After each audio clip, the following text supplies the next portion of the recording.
জামাত কি আসলে একটি বিরোধী দল হয়ে উঠতে পারবে কিনা?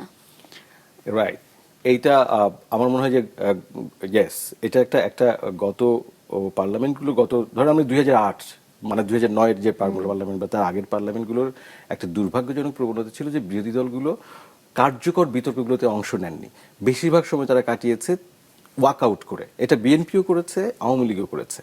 কিন্তু জামাতে ইসলামীর যদি রাজনীতিটা আমি কিছুটা বোঝার চেষ্টা করি, তাহলে আমি দেখব যে জামাতে ইসলামী এই সংসদকে তার রাজনৈতিক প্রসারের অন্যতম একটা একটা ইনস্ট্রুমেন্ট হিসেবে ভাববে।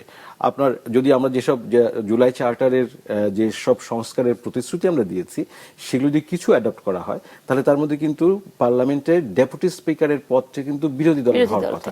তো সেক্ষেত্রে জামাতের কাছে ডেপুটি স্পিকারের পদটি অটোমেটিক্যালি চলে যাচ্ছে।